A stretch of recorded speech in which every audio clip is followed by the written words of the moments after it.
lumière reçoit. Que ta lumière soit. Que la lumière soit. Église évangélique Grâce Académie. Une église, une vision, un ministère évangélique. Une ambassade du royaume de Dieu, un peuple d'adorateurs, une église sans cloison, une voix prophétique, une vision pour sa génération. Nous prêchons et vivons l'évangile du royaume. Grâce Académie.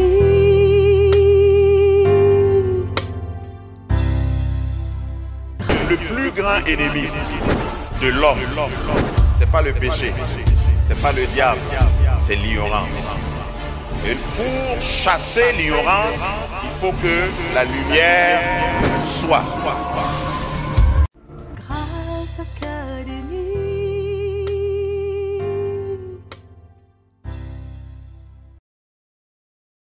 Mon droit ne passera pas inaperçu.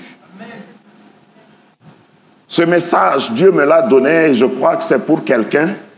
Et c'est aussi pour la situation que nous vivons, parce que nous ne sommes pas hors du monde. Nous vivons des réalités. Tu ne viens pas à l'église pour qu'on commente l'actualité, mais lorsque l'actualité s'invite dans notre vie, il faut lire l'actualité à travers la loupe de la parole de Dieu. Que ce soit pour le pays dans lequel nous sommes, que ce soit pour toi personnellement, ton droit ne passera pas inaperçu. J'adore et je sers un Dieu qui connaît et qui sait défendre mes droits et qui est prêt à défendre mes droits. Amen. Amen. Je t'invite à une lecture. La première lecture est la principale. Après d'autres que je vais citer de mémoire. Ésaïe 40, chapitre 40, versets 26 à 28. Pour ceux qui sont habitués à cette église, quand nous voulons lire le premier passage, nous nous tenons debout en signe de respect à la parole de Dieu. C'est Dieu qui nous parle. Et suivez attentivement cette lecture. Ésaïe 40, à partir du verset 26. Levez vos yeux en haut et regardez. Qui a créé ces choses? Qui a fait marcher en ordre leur armée? Il les appelle toutes par leur nom, par son grand pouvoir et par sa force puissante. Il n'en est pas une qui fasse défaut. Pourquoi dis-tu Jacob? Pourquoi dis-tu Israël? Ma destinée est cachée devant l'Éternel. Mon droit passe inaperçu devant mon Dieu. Ne le sais-tu pas? Ne l'as-tu pas appris? C'est le Dieu d'éternité, l'Éternel, qui a créé les extrémités de la terre. Il ne se fatigue point, il ne se lasse point. On ne peut sonder son intelligence. Dis-moi Amen. Amen. Seigneur, merci pour cette parole. Nous voulons qu'elle nous pénètre et nous nous ouvrons à elle. Parce que lorsque ta parole nous pénètre, elle donne l'intelligence, même aux faibles. Elle donne la lumière. Seigneur, c'est ta parole qui éclaire notre sentier. Ce matin, quelqu'un est venu ici. Je ne sais pas comment elle est venue, mais je suis préoccupé de ne pas la laisser partir comme elle est venue. Seigneur, que tu touches cette personne particulièrement. Amen. Quand tu parles à quelqu'un. Que son cœur soit fertilisé maintenant pour recevoir de toi. Que dans l'atmosphère, tout soit suspendu, évacué, pour que ta parole ait une place prépondérante. Que la vélocité, la rapidité avec laquelle les anges te servent, que cette parole court et atteigne son but. Que ce que tu as dit à Habakkuk s'accomplisse dans la vie de quelqu'un qui va écouter ici ou après. Dans le nom de Jésus, que ta parole prenne place dans nos cœurs et dans nos vies, au nom puissant de Jésus. Amen. Amen. Reprends royalement ta place. Mon droit ne passera pas inaperçu. C'est une parole que Dieu a dite. C'est une parole que nous tirons de ce que Dieu dit à propos de nous. Ésaïe est appelé le prophète aux yeux d'aigle. Ésaïe, c'est celui qui voit très loin. Parmi les prophètes, il est reconnu comme celui qui annonce des choses 500 et quelques années, même 700 ans avant que Jésus ne vienne. Ésaïe a vu comment Jésus allait venir. C'est pourquoi on l'appelle le prophète aux yeux d'aigle. Ésaïe était comme dans la pensée de Dieu. Pour comprendre la pensée de Dieu, parce que c'est deux choses différentes, comprendre les œuvres, voir les œuvres de Dieu et voir la pensée de Dieu, ça fait deux choses différentes. Ce qui sauve réellement, c'est quand tu peux comprendre la pensée de Dieu. Parce que les œuvres de Dieu ne sauvent pas automatiquement. Il y a des gens qui vivent des miracles, il y a des gens qui voient Dieu à l'œuvre, mais comme ils ne comprennent pas la pensée de Dieu, ils ne sont pas sauvés forcément, automatiquement. Ésaïe nous donne l'exemple de quelqu'un qui s'approchait de Dieu et chaque fois qu'il parlait de la pensée de Dieu. Pourquoi Dieu a fait ce qu'il a fait comme il a fait. Et ça, c'est très important. Et c'est de lui que nous avons ce passage. Il disait au peuple d'Israël, levez les yeux. Bon, c'est du pléonasme, lever les yeux en haut. Permettez-lui ça, c'était pour donner, enfin, mettre l'emphase certainement. Levez les yeux en haut. Parce que quelquefois, dans certaines situations, si tu te contentes de regarder autour de toi, tu te contentes de voir ce qui se passe latéralement, à ton niveau, tu ne pourras pas avoir de l'espoir. Ce qui te restera, c'est de fuir ou de mourir. Mais Dieu vient dans notre situation fâcheuse et il nous dit, lève les yeux et regarde là-haut. Et ici, métaphoriquement, il parlait des astres, les étoiles, la lune, le soleil et même les autres planètes que nous ne pouvons pas voir. C'est ce que la Bible appelle une armée, l'armée de l'Éternel. Jusqu'à aujourd'hui, on n'a pas réussi à dénombrer le nombre des étoiles. On ne connaît pas leur nombre. Parce qu'il y a des étoiles qu'on continue de découvrir depuis que le monde est monde. Quel Dieu! L'immensité de sa grandeur, la puissance de son nom. Donc, Dieu dit à travers Ésaïe à Israël, lève les yeux et regarde. Chaque étoile est à sa place. Avant que toi, tu sois toi, le soleil se lève toujours le matin, fait son parcours, enfin, c'est une manière de parler, nous savons que le soleil ne bouge pas, mais tout autour de nous, tout ce qui se mouvoie, toute la rotation dans l'univers, chaque chose est à sa place. C'est ce que Dieu voulait dire à Israël. Ça, c'est l'armée qui est en ordre, l'armée céleste qui est en ordre. Donc, c'est une petite découverte ou une petite information pour vous. Lorsque tu vois dans la parole de Dieu l'armée des cieux, il parle de tout ce que Dieu a créé et il a suspendu. Et si tu es allé un peu à l'école, tu sais que toutes ces choses-là sont suspendues dans le vide. Et pourquoi ça ne tombe pas? C'est Dieu qui tient ça en place. Et on dit que la terre tourne. Oui, elle tourne. Même si toi, tu ne tournes pas, elle tourne. Et en réalité, tu es accroché à la terre. Quelle est la technique? Quel est le mécanisme? C'est pas possible quand tu penses avec ta petite tête. Mais c'est Dieu qui a orchestré tout ça. Je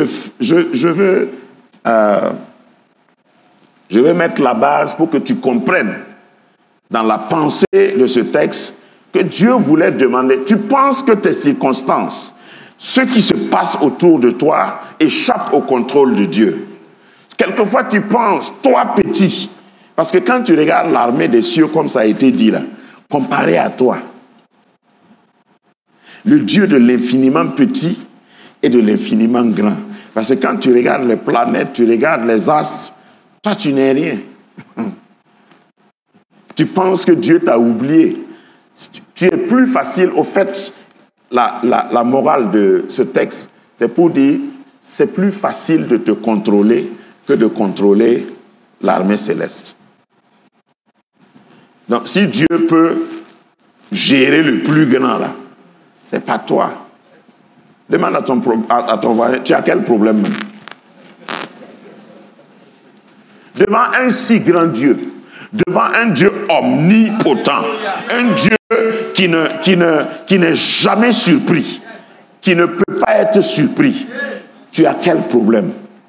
Le Dieu d'Israël, le Dieu de Jacob, c'est lui qui a fait les cieux et la terre.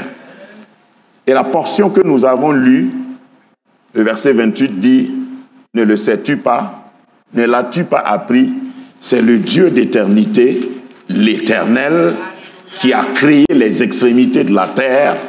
Il ne se fatigue point, il ne se lasse point, on ne peut sonder son intelligence. Ce que ça veut dire, c'est que tu n'as pas encore connu Dieu. Tu crois que tu le connais? Tu ne le connais pas encore. Parce que Dieu n'est jamais surpris. Je disais quelque part, je crois que c'était à la veillée, Dieu n'a pas de plan B. Parce que son plan A n'échoue jamais. Ceux qui ont besoin de plan B, c'est ceux qui sont échouables, ou comment on va dire, ceux qui sont faillibles. C'est toi qui as besoin de plan B. Et il y en a même qui ont un plan B quand ils veulent se marier. Au cas où. Dieu n'a pas besoin de plan B.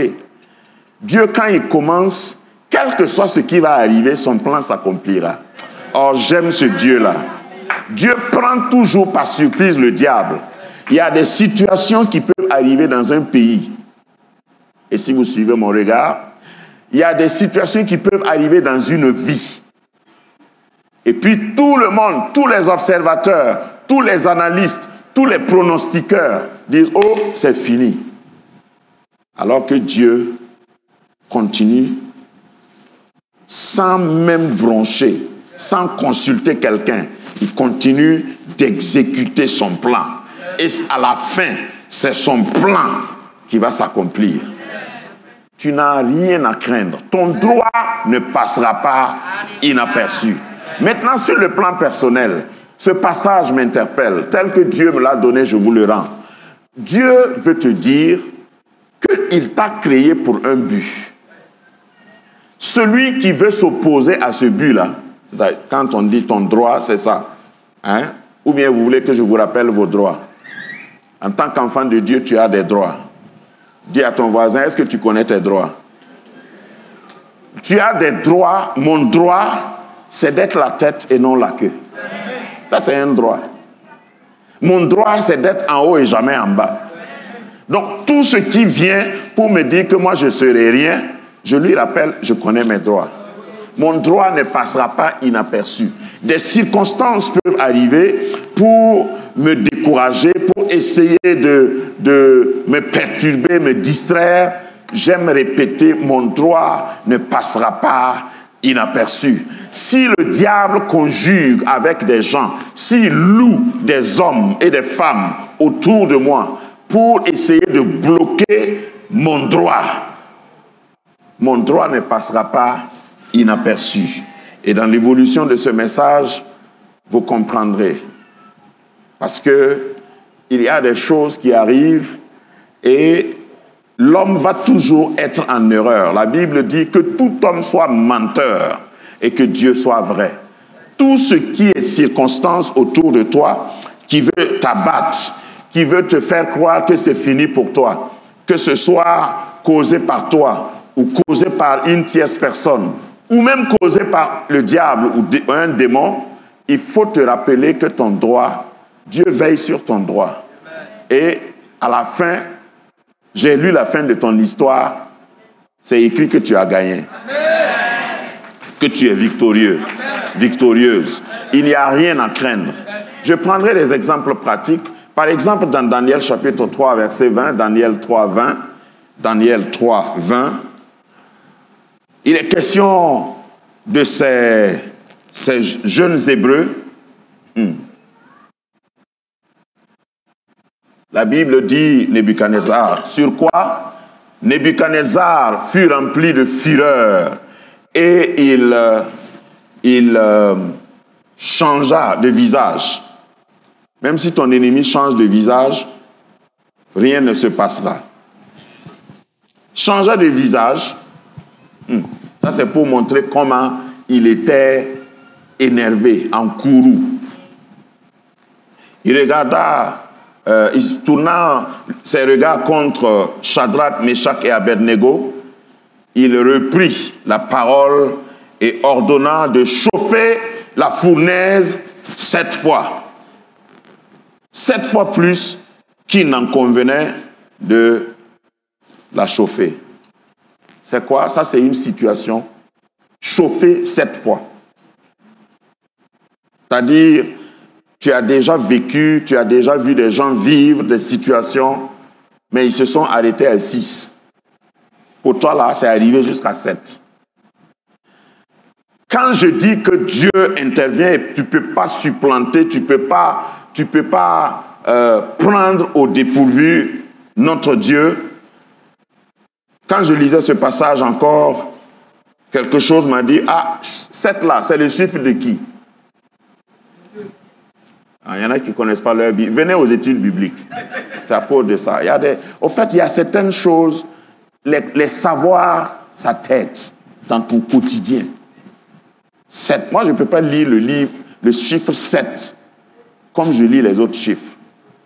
Voilà, 7 là, c'est le monopole de Dieu. Tu t'amuses, il faut t'arrêter à 6. Dis à ton voisin, arrête-toi à 6, si tu veux la paix. Nebuchadnezzar ne savait pas. Il a chauffé la fournaise 7 fois. Moi, comme j'aime imaginer, moi j'imagine que quand il chauffait, il a dit, il a pris les hommes vigoureux pour chauffer ça. Ils ont chauffé. Ils ont chauffé 2. Ils ont, compte avec un 3. Ils ont chauffé. Ils ont chauffé. Je ne sais pas comment ils chauffaient, mais ils ont chauffé. S'ils s'arrêtaient là, c'était mieux pour eux. Mais ils ont chauffé 7e fois. 7 là, c'est pour Dieu. Quand ils ont chauffé 7e fois là, Dieu lui-même dit, ah, maintenant on m'appelle. Et il est descendu dans la fournaise. Et ils ont compté 4 au lieu de 3 hommes. Pourquoi? C'est vous qui avez provoqué. Je déclare sur ta tête et sur ta vie, l'ennemi qui veut chauffer ta fournaise, chauffer les circonstances autour de toi, chauffer ton pays, chauffer même ton cœur. Il n'a qu'à s'arrêter s'il est sage. Et il n'est pas sage. C'est ça le problème du diable. Le diable n'est pas intelligent. Il n'est pas sage. Quand il va arriver à 7 fois là, Dieu lui-même descend et il se tient avec toi dans la fournaise. Parce que le Dieu que nous adorons, dans Hébreu, il se révèle comme le Dieu feu dévorant. Yes. Comment tu peux chauffer un feu? Reprends ta place. Tu ne peux pas chauffer. Comment tu peux... Tu regardes le feu et puis tu dis, je vais te chauffer. Je vais te brûler. Tu ne peux pas brûler le feu. Non. Tu as chauffé 7 fois. Regarde, je suis en train de dire prophétiquement à quelqu'un, la situation semble gâtée. Quelque part. C'est en ce moment même que le feu dévorant va descendre dans ta fournaise. La suite, vous la connaissez. La suite est que ceux qui ont chauffé 7 fois là, et qui ont pris Shadrach, Meshach et Abednego, je suis en train de citer Shadrach, Meshach et Abednego. J'ai envie de dire que ça symbolise ta vie. Hein? Et puis tu peux citer les domaines de ta vie, professionnelle, maritale, ministérielle. Et ils ont jeté dans la fournaise. On va gâter le coin, comme ça tu ne pourras rien faire. Comme ça tes voyages seront annulés. Comme ça tu ne pourras pas te marier. Comme ça tout ce que tu as projeté va se gâter. Et quand ils ont tout pris et ils ont jeté dans la fournaise, c'est ceux qui ont pris, jeté là même, qui ont brûlé.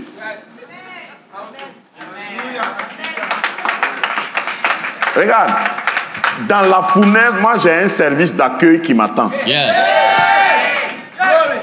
Au moment où on me jette là, il y a quelqu'un déjà là-bas qui maîtrise le feu parce que lui-même, il est originaire du feu. Amen. Et il me dit, bienvenue, n'aie pas crainte. Voilà, je contrôle le thermostat. Eux, ils ont chauffé, moi j'ai mis la température à 16 pour que tu sois confortable. Hein? Et on dit que les 3 Hébreux sont sortis. Et puis, quand tu sentais leurs habits, il n'y avait pas odeur de fumée. C'est ce qui va arriver à quelqu'un qui croit. Toi, regarde, tu es en train de croire que tes affaires vont périr, tout va s'écrouler, le diable a menti.